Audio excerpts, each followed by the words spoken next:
देखें जी, हमने उसकी लेयर्स बतानी है।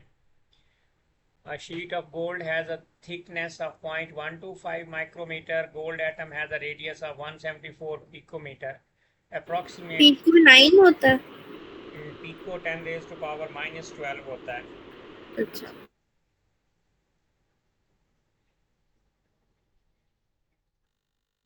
आप लेयर्स अगर किसी चीज़ की निकालना चाहो ना, नंबर ऑफ लेयर्स, तो लेयर्स का फार्मूला आपने ये याद रखना है कि थिकनेस डिवाइडेड बाय डायामीटर।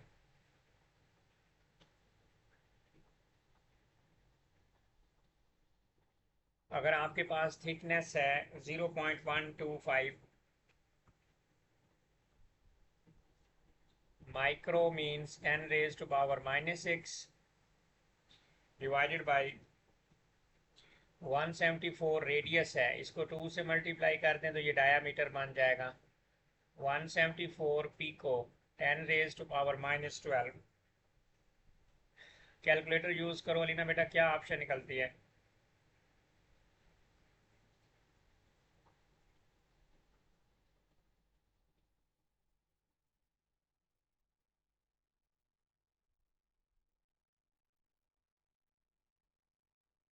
ये निकल रही है 359 ऑलमोस्ट। तो वन सिग्निफिकेंट फिगर तक बेटा जी ये 400। तो ऑप्शन सी।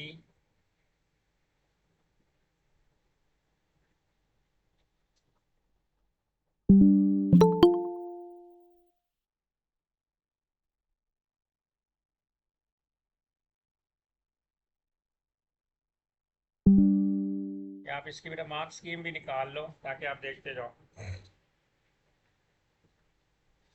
नंबर 2 में आपने बताना है value of N. Drag coefficient CD is a number with no units. It is used to compare the drag on different cars at different speed. CD is given by this equation. F is the drag force on the car.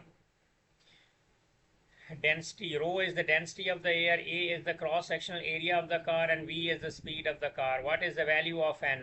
N की value आप कैसे निकालोगे? अगर drag force हमारे पास ये CD 2 times F है, F का जो यूनिट होता है वो यूनिट सिस्टम लिखो आप, किलोग्राम मीटर पर second square divided by V। V speed है, मीटर पर सेकंड, और इस सारे की पावर N।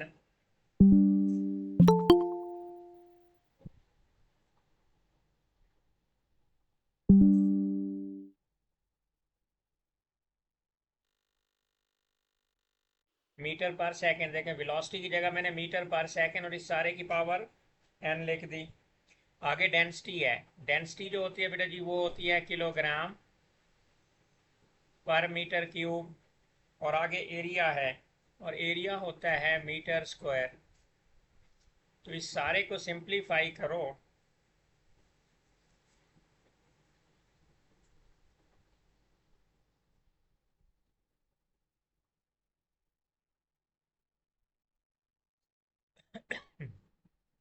नीचे वाला ये किलोग्राम और ये किलोग्राम कैंसिल हो जाएगा, नीचे मीटर स्क्वायर है ऊपर भी मीटर का स्क्वायर है आपके पास। तो m, अगर आप इसको m को सब्जेक्ट बनाओ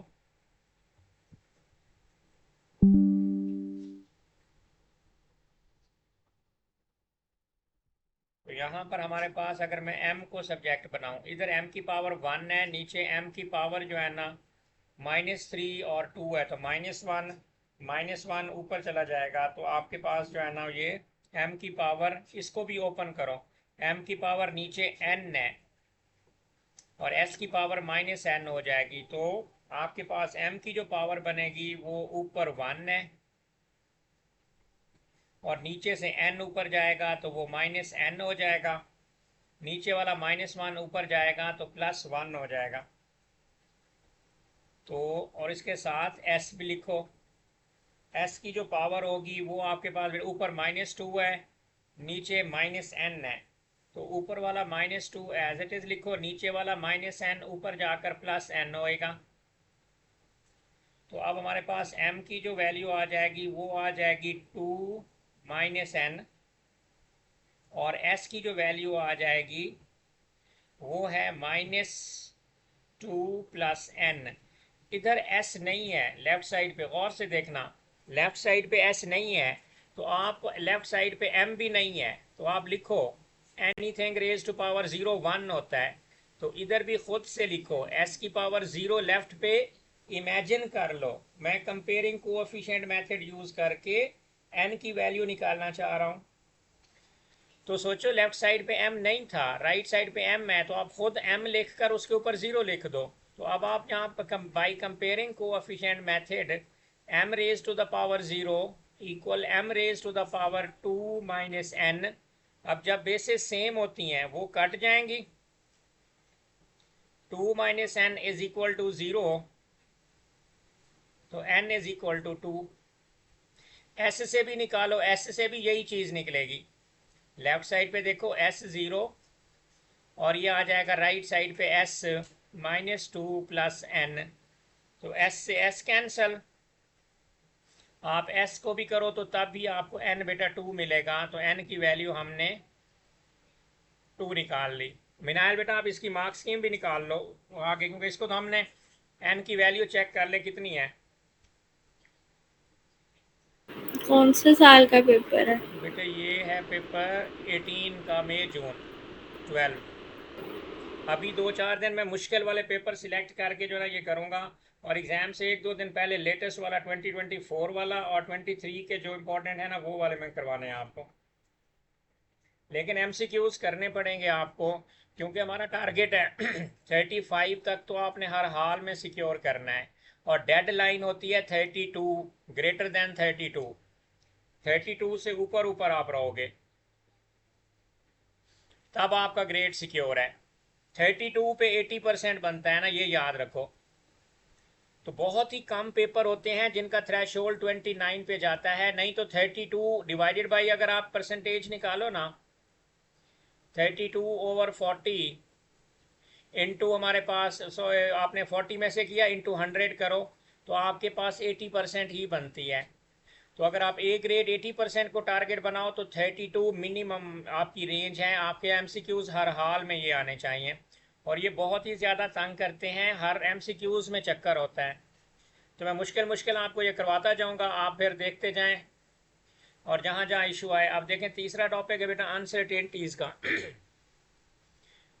A student measures the current through a resistor and potential difference across it. There is 4% uncertainty in the current and reading, and 1% uncertainty in the potential difference of the reading. Student calculate the resistance of the resistor.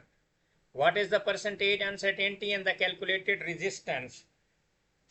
आप resistance की percentage कैसे निकालोगे अलीना, क्या आपके जहन में आ रहा है?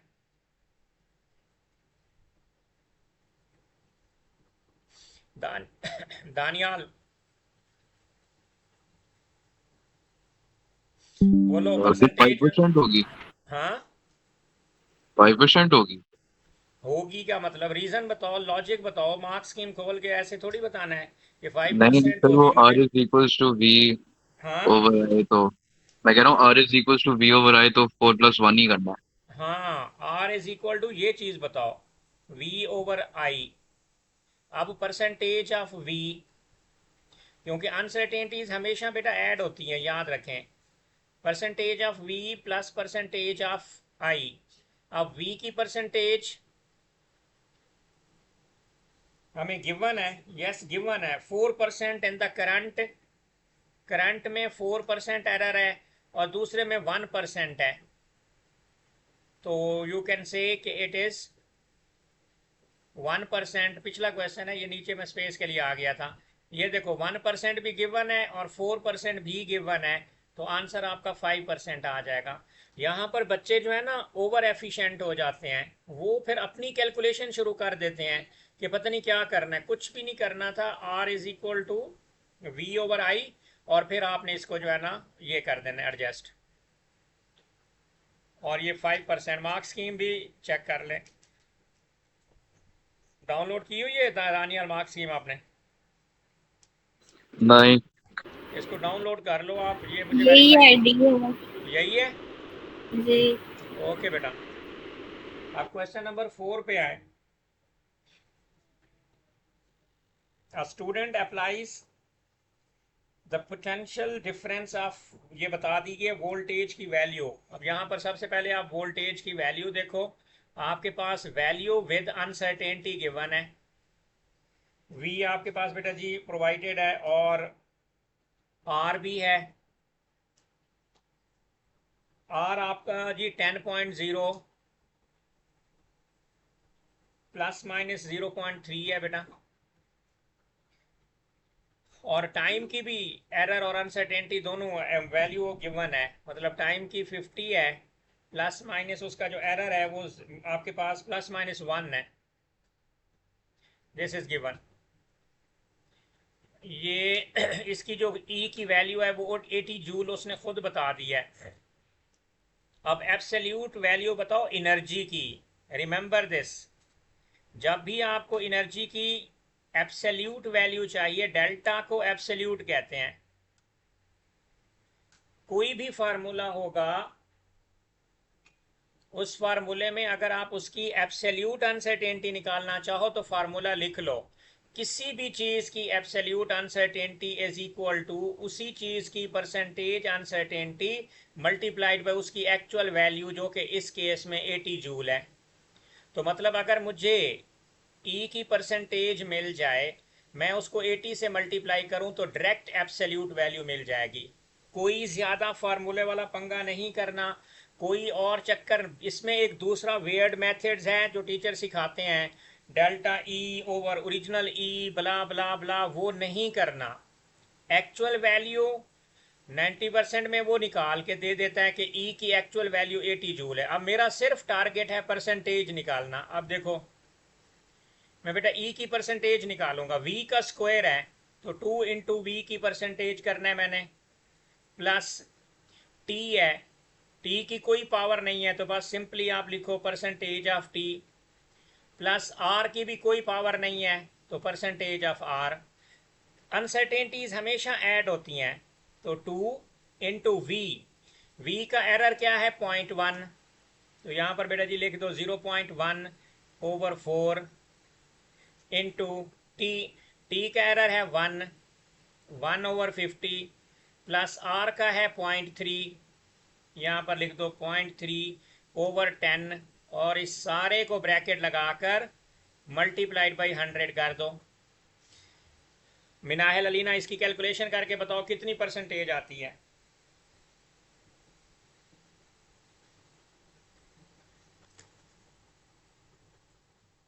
एब्सोल्यूट अनसर्टेनिटी कितनी आती है? पहले परसेंटेज बताओ।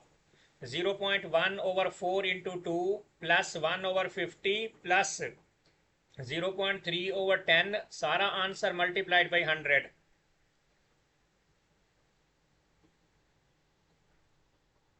10। 10%, गुड। अब अपनी उस 10% को जो इधर से मिलेगी ना, उठाकर परसेंटेज इस फार्मूले को रट्टा मार लो। अब इसमें देखो 10%, 10 ओवर 100 मल्टीप्लाइड बाई 80। इस जीरो से ये जीरो कट गया, इस जीरो से ये 8 बच गया, 8 जूल आंसर। मार्क्स स्कीम से रीना चेक करो। यही है। इससे अच्छा एब्सोल्यूट अनसर्टेनिटी निकालने का मेथड कोई नहीं है। जब भी किसी चीज की वो एब्सोल्यूट अनसर्टेनिटी पूछे तो वो डेल्टा को एब्सोल्यूट अनसर्टेनिटी कहते हैं। Actually delta E is the absolute uncertainty which is equal to, अगर फार्मूला गिवन है तो आपने कहना है उस चीज की percentage into actual value of that, जो कि 80 जूल गिवन थी, और परसेंटेज अनसर्टेनिटी फार्मूले से निकल आएगी। E is equal to V square T over R था, तो हर चीज की अनसर्टेनिटी को ऐड करते जाओ। v के ऊपर 2 है तो 2 इंटू वी की परसेंटेज, किसी के ऊपर पावर 3 हो तो 3 into percentage of that, and so on. तमाम परसेंटेज पहले आप उसकी एरर्स निकालो, एंड पे 100 से मल्टीप्लाई करो, you will be getting your percentage uncertainty